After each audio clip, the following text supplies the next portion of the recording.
blaming Damascus for this alleged chemical incident.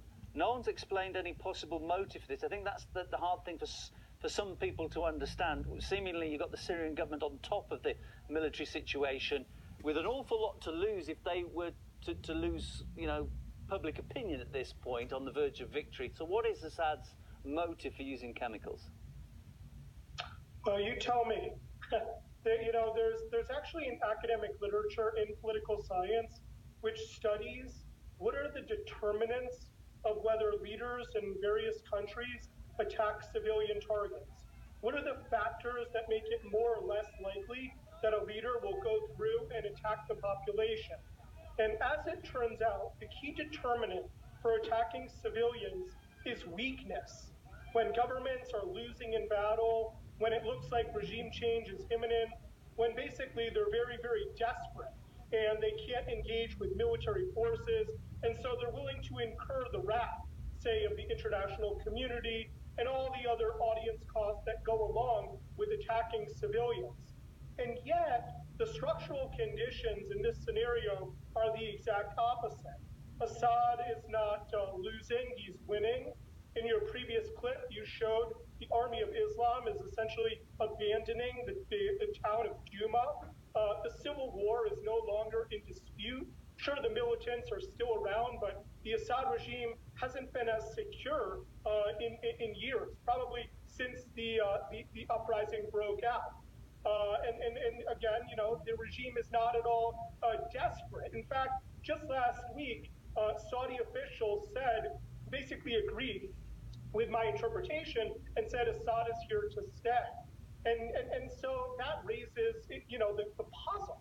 Why then would the Syrian Arab army intentionally not only attack civilians, but basically violate the taboo against WMD by using chemical weapons, where the predictable response is the international community coalescing against Syria, essentially changing the Trump administration's views, and making a retaliatory strike against the regime so much more likely. And so I'm not seeing, the logic behind this kind of an attack. All of the incentives go in the opposite direction, that the rebels would want to pin this kind of an attack on the regime, an attack that the regime never wanted. Well, let's have a quick look at the case for the prosecution. Donald Trump tweeted that the attack was carried out for no reason whatsoever. Mainstream media frequently paints Assad as being a madman. It's something he just enjoys doing, is the narrative. Do you see any sense or any believability in those arguments?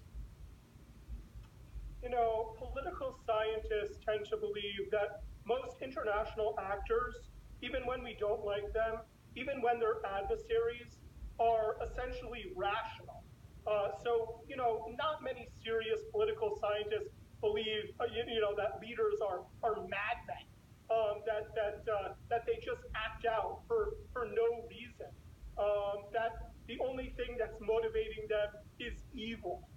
This is a very simplistic understanding that's been essentially debunked not only in political science, but also psychology. The work of Roy Baumeister talks about the myth of pure evil, how people are often suspected of being driven by nothing but evil, but in reality, people tend to be much more instrumental and deliberate, even when they use violence. And so, no, I reject the kinds of arguments that you're advancing. Okay, let's look at the other side of the argument then. You have Russia and Syria claiming this is fake news. If that's the case, that puts into question the validity, the independence of the White Helmets, who are one of the main sources of this information. They're blaming the Syrian government. Are they a reliable source, in your opinion? Well, I don't want to be misconstrued, because I do want to point out that I'm based in Boston. I'm not on the ground in Syria. And so clearly my comparative advantage is in political science. It's not in direct observation on the ground. However, I am skeptical about this story, that the regime would use chemical weapons at this point, at the height of strength, when the militants have essentially lost and they're losing ground, and where this kind of an attack would be the single stupidest thing that seem to have acted so strategically would suddenly act, irrationally. And no, I don't think that we should base our assessments strictly on the so-called white helmets. These are not impartial narrators, if you will. They have a political agenda. They're pro-opposition, and so no, the word of the white helmets, the independent evidence certainly needs to be gathered. I know that those in favor of regime change are already saying that the evidence is conclusive. The Army of Islam says this, and other activists, not only in Syria, but over social media. But I'm not sure that the evidence is quite there yet.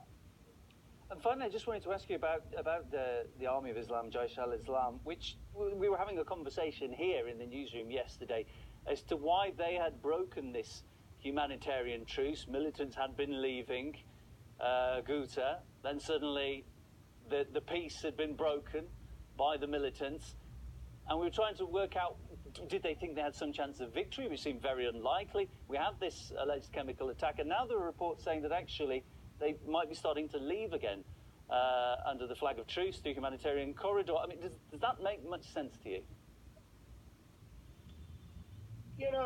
I think that if the rebel groups, including the Army of Islam, were really dedicated to the interests of the Syrian people, that they would not have acted the way that they did.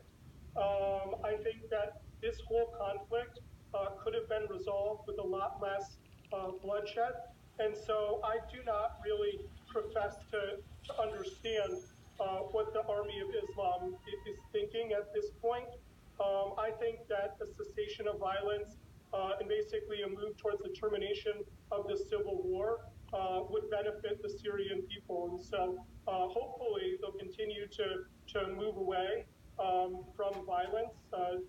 They're certainly moving away from Damascus, but the fight will continue wherever they end up going, whether it's Idlib or whatever. But again, there are fewer and fewer pockets like this. The tide has really turned, and so it makes absolutely no sense for the Assad regime to jeopardize all of its wins by suddenly using WMD against the population. Max, greatly appreciate your time. I guess Max Abrahms, Professor of Public Policy in the Department of Political Science at Northeastern University. Thank you.